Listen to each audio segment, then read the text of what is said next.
নামাজ শুরু করার আগে ছোট্ট একটি দোয়া পড়লে 7 আসমানের দরজা খুলে দেওয়া হবে এবং আল্লাহ পাক রব্বুল আলামিন আপনার উপরে রহমত নাজিল করবেন, বরকত নাজিল করবেন। এমন একটি দোয়া আছে যেই বাক্যগুলো খুবই সহজ এবং উচ্চারণ করাও সহজ, এবং আপনি আমল করলে একবার বলার সাথে সাথে নবীজি সাল্লাল্লাহু আলাইহি সাল্লাম জানিয়ে দিয়েছেন তার জন্য আসমানের 7টি দরজাই খুলে দেওয়া হয়।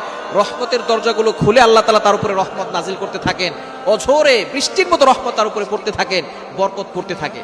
সুতরাং আমরা নামাজ শুরু করার আগে এই দোয়াটা একবার পড়ে নিব। নবীজি সাল্লাল্লাহু আলাইহি সাল্লাম জানিয়ে দিয়েছেন, একবার নবীজি সাল্লাল্লাহু আলাইহি সাল্লাম মসজিদ নববীতে এমন সময় এক সাহাবী এই বাক্যটা পাঠ করেছে। নবীজি সাল্লাল্লাহু আলাইহি সাল্লাম নামাজ শেষ করে বললেন, কে এই বাক্য পাঠ করেছো? কেউ কোনো কথা বলে না। তখন এক সাহাবী নবী সাল্লাল্লাহু আলাইহি সাল্লাম অভয় দিলেন যে কোনো ভয় নাই, বলো। একজন সাহাবী দাঁড়িয়ে বলেন, ইয়া রাসূলুল্লাহ, ইয়া হাবিবাল্লাহ, আমার কাছে আল্লাহর প্রশংসা করতে খুব ভালো লাগে, এই জন্য আমি বাক্যগুলো বলেছি। তখন নবীজি সাল্লাল্লাহু আলাইহি সাল্লাম বলেছেন, তুমি যখন এই বাক্যগুলো পড়েছো সাথে সাথে 7 আসমানের 7টা দরজাই খুলে দেওয়া হয়েছে এবং ফেরেশতারা রহমত নিয়ে বর্ষিত হচ্ছে জমিনের দিকে এবং তোমার উপরে বৃষ্টির মতো রহমত নাজিল হচ্ছিল। সুবহানাল্লাহ বিহামদি। এই দোয়াটা আমরা পড়তে চাই কি চাই না?